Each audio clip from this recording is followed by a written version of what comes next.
آزادی بیان言论自由 free speech. Yeah, so why don't we just start off by, if you can tell me a bit about Romedia, what's its mission and how you're trying to accomplish it? Sure.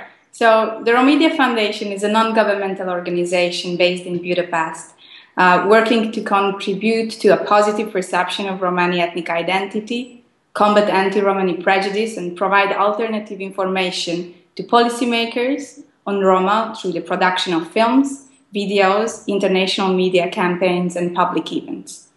Romedia Foundation has been founded in 1992 and has since sought to make the use of television broadcasting, publishing, and the opportunities offered by the cutting-edge technology to disseminate an insider's viewpoint on Roma issues, promote the self-representation and empowerment of Romani activists, and challenge centuries-old stereotypes. And what are some of these stereotypes? Just for context, what are the traditional stereotypes that you're trying to combat?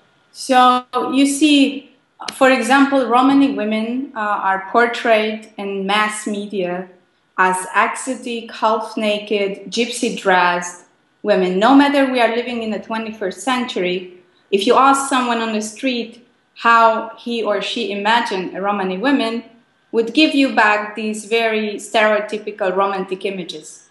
And to take into a look into Europe's, greatly recognized big channels, we cannot see even one presenter who would be a Romani origin people and who would be, successful enough to run a primetime show. And there are studies from 2005 from the European Monitoring Center on Racism and Xenophobia says that focusing on different minority groups in Europe, saying that Roma are the worst discriminated minority group, not just because the image and the connotation when they appear in mainstream media is mostly associated with crime, but because of the lack of self-representation also on visual surfaces. So on the site you use Roma and you also use the word gypsy. What are the origins of both terms and what are some of the different meanings and connotations they convey? So it's interesting, you see, gypsy is a term that has been put into Romani groups as a label when they arrived to Europe during the Middle Ages. It was meant to be saying that they are Egyptians because they were coming to the direction of Egypt. It has actually no connection with the true academic, scientifically proven origin of Roma.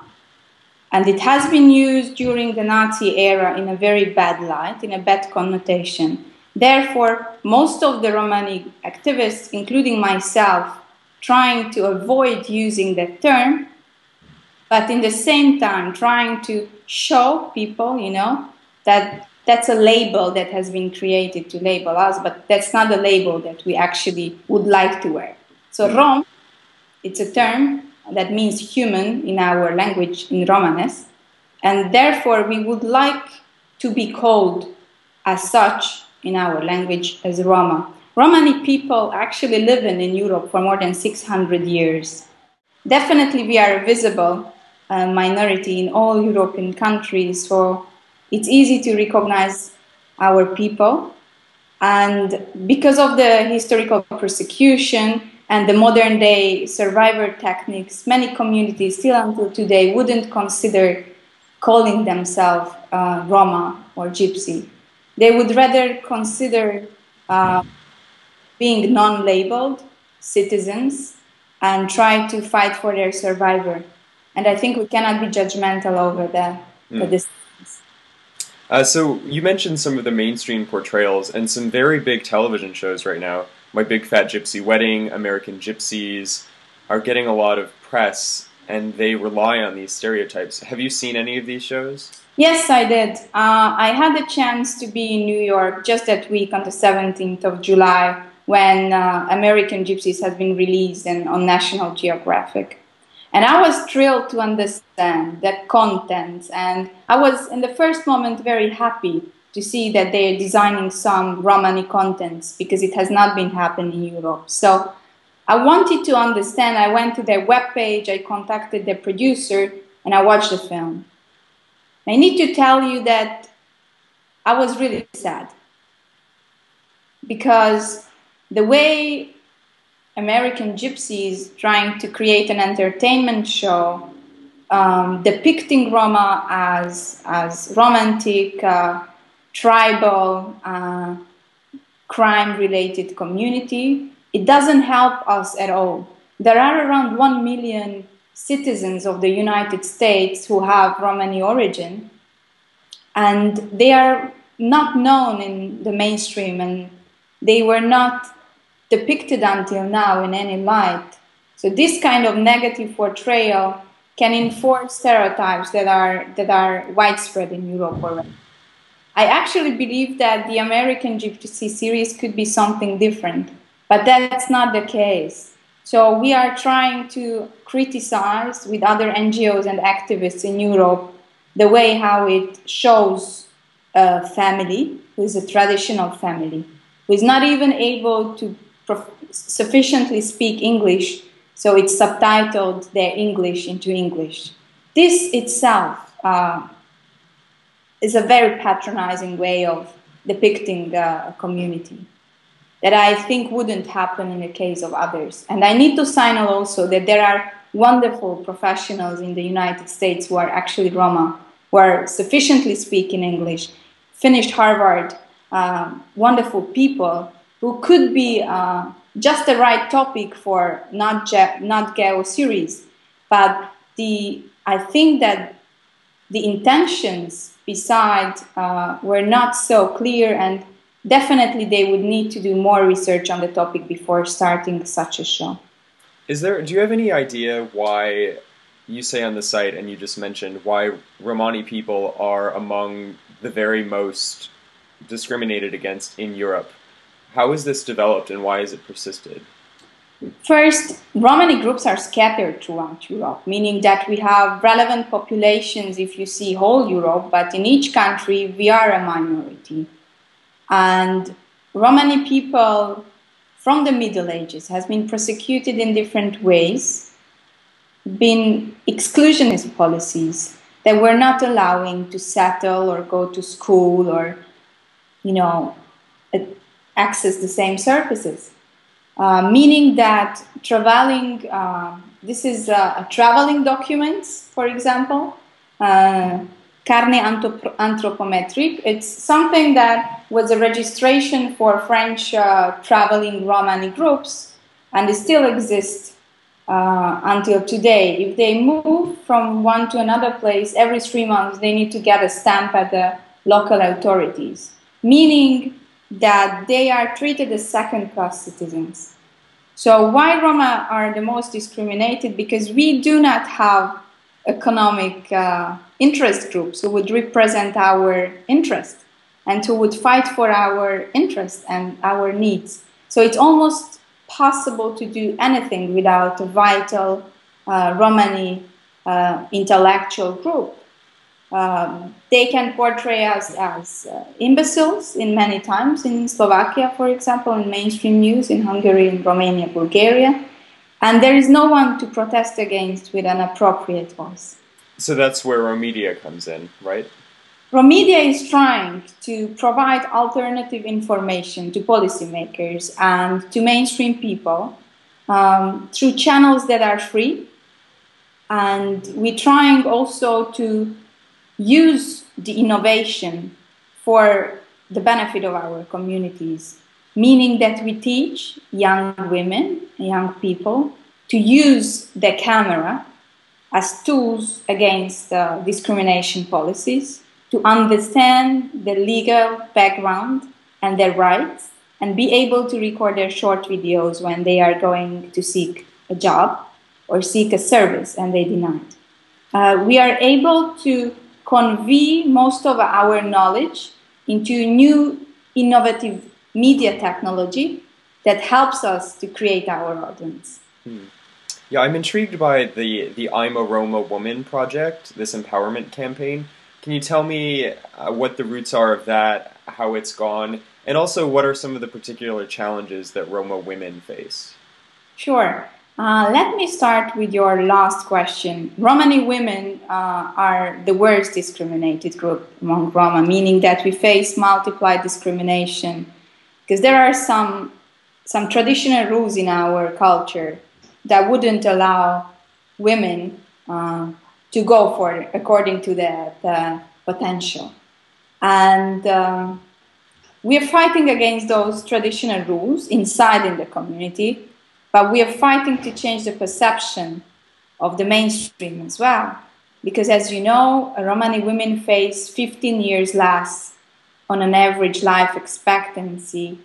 You can see that in many cases, Romani women are denied basic services. Unemployment is reaching around 80% among Romani women in Hungary. We can also say that we are the worst educated group among Roma, and there is a need for a perceptual change and a change in the traditions. So therefore, we decided with a group of friends to initiate I'm a Roma Woman Campaign that has happened in 2009 in March on the 8th when we released the first short film. At that time in Hungary, there has been the series killings, the hate crime cases, and we wanted to do a visual campaign that is positive, but is able to describe what is actually beside those stereotypes. So when you see a woman traditionally dressed, you can imagine that she's actually a lawyer, professional, an activist, or someone who is just making good work for the family. So we wanted to depict us as a heterogeneous group. We didn't want it to show a plain image that is not about our identity. Because this short film stands for the vision of a positive future and is speaking about our identity. So when anti-Romani feelings are so strong in the society that you need to hide, it's a personal decision when you're coming out. So we, 5 of us, we decided to come out with our personal stories. And you see in the first short video, confessions from Romani women who would like to do something good for their communities and believe in a positive future. So that was the first initiative for the short film. Was an absolute voluntary thing without money. We were not really able to fundraise for the idea. We were able to put it together fast and release it. And we had the support of Amnesty International and the distribution channels to spread the short campaign, the first one. In 2010, we started a Balkans campaign on Romani women, and we started cooperation with 4 big Romani women NGOs in Bosnia, in Serbia, in Croatia, and Macedonia that we are still working with. And they were the ones to decide who will be the next generation of Balkan Romani women who will be featuring their stories in the next campaign. That's happened in 2010. In 2011, we released the Romani Women Life Network that you see is a webpage on the internet, where we actually feature more than 50 Romani women from all around Europe who have something to tell. Tell about the future, tell about the past, or their vision about the future of their grandchildren. It's very important that whenever we are designing an advocacy campaign, we need to base that on positive values that's able to fight against stereotypes. So this is the Romani Women Campaign and I'm aiming to spread it even in wider cycles. Now we're having an initiative called BUVERO, which is basically teaching Romani women on citizen journalism, giving them small flip nano cameras and an opportunity that they can study basic video making and human rights, critical thinking, and then be themselves the journalists who are going to the communities and reporting about the problems. So at Free Speech Debate, we have a principle that says we should be able to counter slurs on our reputations without stifling legitimate debate. So how successful do you think Romedia has been to countering some of these slurs through using media? I think we've been quite successful, not just because of the reactions that are open and you can see on YouTube on our short videos, but actually prioritizing the discourse with our values and with our identity contents. Instead of reacting to the racist statements, we've been able to create new ideas to follow. And I think that's a different, we are in a big media market where we need to create attention on issues that are not necessarily hard selling topics. But we are able to do that if we create their good contents. And it's also very important that the people who are speaking in the short videos are giving their free and open confessions in the videos. And it's something that just allows people to participate more and engage more in the everyday public issues. So the community reacts. We were able to build up a 4,000 or 5,000 people community that is daily reacting on our 11 online surfaces that we're running. Yeah, we also have a principle that says we require and create open, diverse media so that we can make well-informed decisions and participate fully in political life. And it seems like Romedia is doing just that. There is a recent case in Montenegro.